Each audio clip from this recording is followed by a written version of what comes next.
Hello everybody, I am back with another video today which will be about the latest Boris Johnson details on lockdown, and this was on February the 22nd, this speech that he made of this year, not from last year. I don't want to go backwards, but I'm trying to find the right moment to do another video at the moment. This is the perfect time. I will be playing probably bits of this and probably making a part 2 of it whenever.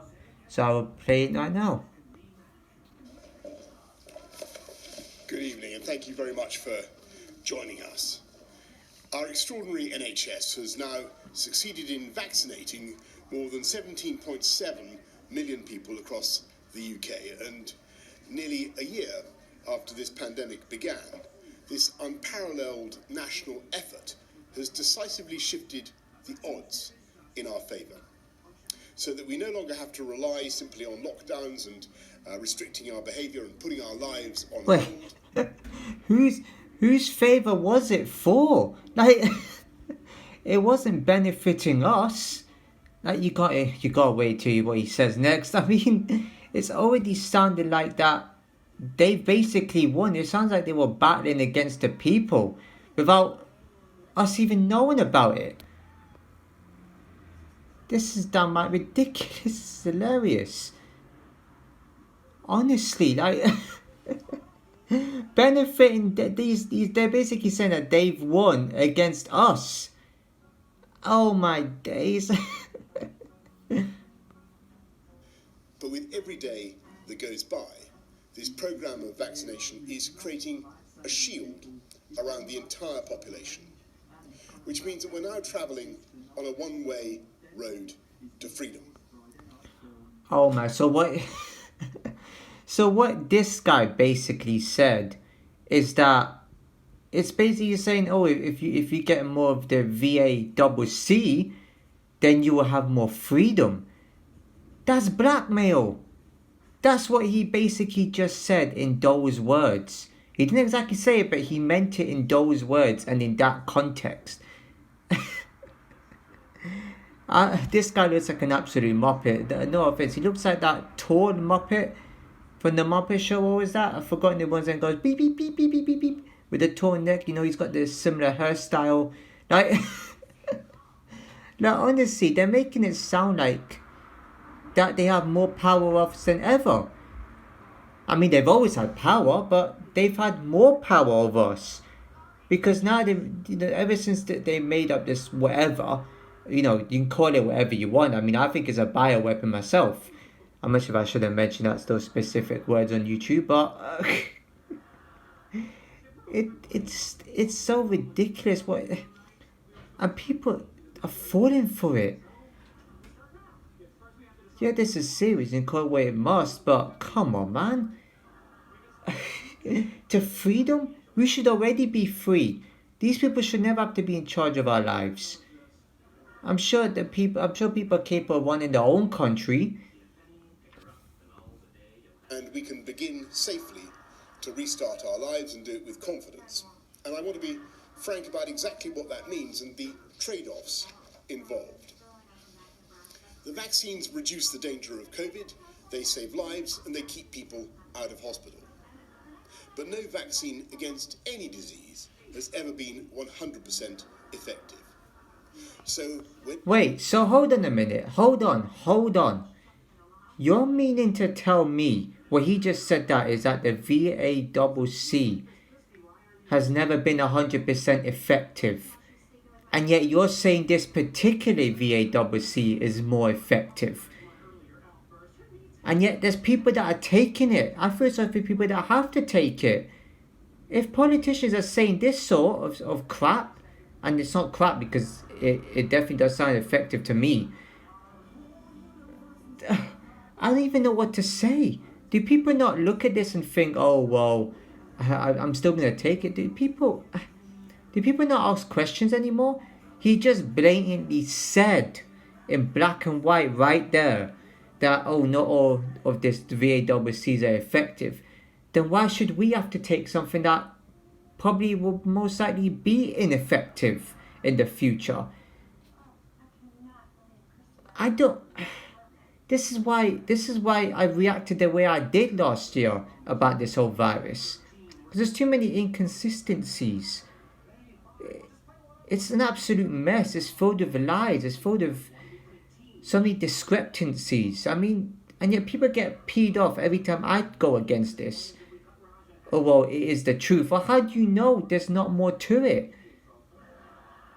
And it says, oh, people are in hospital for other illnesses. Not just that. That's not the only thing that's been existing in our lives.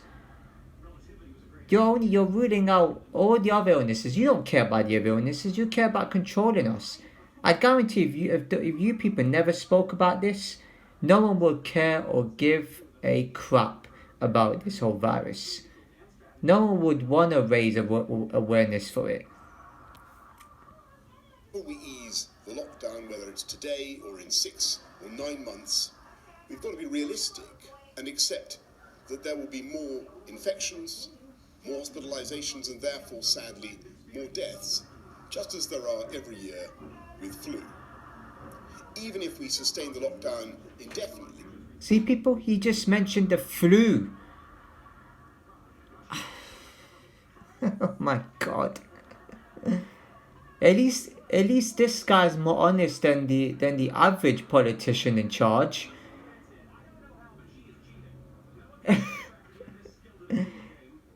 This guy just admit that there's other serious illnesses out there. He may not have said it in those words, but believe me, I've already seen it. I mean, I'm barely 5 minutes into this speech, and already there's things here that made me scream. This C-19 ain't even that serious. Unbelievable that this. This is our Prime Minister talking right here. And to be honest, he's speaking truth here, if I'm being really honest. I'm against politics. There's people that are against him. Fair enough. But oh boy. Whew. Wow. Which would itself cost lives and do immeasurable harm to our children, we would not be able to eradicate this disease. And that's why it's right gradually to... Isn't that what this job is for? Is he being serious right now? Our Prime Minister is being dead serious about this. If that doesn't raise any questions for any other people, I don't know what will. And yet the people have taken this VACC. I feel so sorry for you. You have to put up with this. This won't even help you. And he's talking about kids. I thought kids were less likely to get it because they're younger. What the hell? There's already a lot of things that are screaming wow to me. I don't know if he probably said this in other speeches and other talks as well, but wow. It's the protection afforded by the lockdown with the protection of the vaccines. And our approach is to move with the utmost care and advancing in 4 steps, each with a minimum of 5 weeks apart, so we can properly judge the impact of each relaxation before we move on. And you can see the details of all of this on gov.uk. We'll be led at every stage by data, not dates, and we will apply 4 tests: the pace of the vaccination programme, the effectiveness of the vaccines, the pressure on the NHS, and the risks of any new variants of COVID. And therefore, as we look at the data today, I can confirm that 2 weeks from today, Monday the 8th of March, we will begin step 1. And schools and colleges across England will reopen and teaching in classrooms can start again. All the evidence shows that schools are safe and the risk posed to children by COVID is vanishingly small. Is it really? Was it just vanishing, or has it always been there? You should have been opening this up. There's no need to have a lockdown. I don't care what anybody says. You don't lock down the entire world for something that's a 99% survival rate. Yeah, there's people that die from it. People do die. That is a thing. You can't be immortal from it. Well, you're gonna wear your mask if you have something that I don't know. If you die from something else like an accident or whatever, what is a mask gonna do for you then? You can die from a car accident. You can die from scaffolding falling on you. You can die from falling off a cliff. I know these aren't illnesses, but I'm giving out examples. People die on a daily basis. It could happen to anybody. To offer even greater reassurance, we're introducing twice-weekly testing of secondary school and college pupils and asking them to wear face coverings for the rest of this term.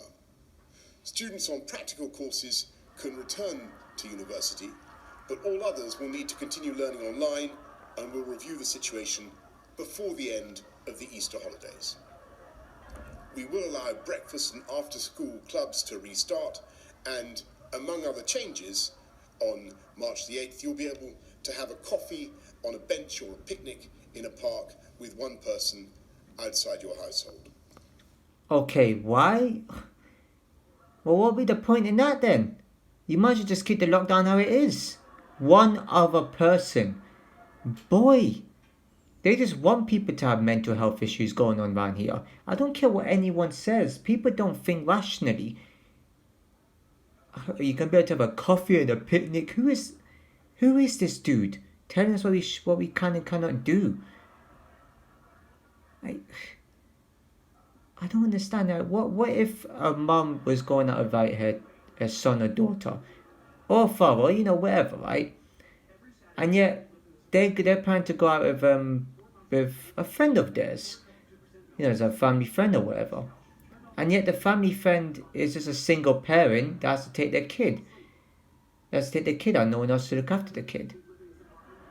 But you mean to tell me that can't happen? I don't know what else to say. Or they still have to wear face coverings. So if they don't do that, they can't be allowed back in. That's blackmail and inhumane. It's like taking the VACC. That's blackmail. If you don't take that, you will have less freedom. That's blackmail and inhumane. It's like someone being consented to be drugged and RAPED. That's what they're asking for. Or asking to be beaten. It's like someone holding a gun to your head and actually saying, if you don't give me £1 million, I'm going to hurt you and your family. But you will end up giving it anyway because you have a gun to your head in a life-threatening scenario. Of course, you're going to have to act in that manner. But that's the exactly same thing. I heard if you don't take this jab, you'll get fined £2,000. What? I can't choose to not have something injected into my arm? That's wrong? What type of world are we living in? I honestly have no words. I've watched, it's just been 3.5 minutes. And there's some truth that he's talking in here. Wow, we've totally given up, especially this country right now. This country has given up completely. Everywhere has given up. You people that afford this, you should be ashamed of what you're doing here. They never had this much concern about cancer, tuberculosis, swine flu, bird flu, Ebola, but they're not that serious. They're all serious. They're serious in their way because they kill a lot more. They are more deadly, but they don't talk about that. These people focus on the minor issues, and straight away they turn it into something big. That's what they're doing here to keep us controlled. I honestly have no words. You've heard it right here, right now. I don't know how many more I can take of this, but I'm going to continue it in the next part.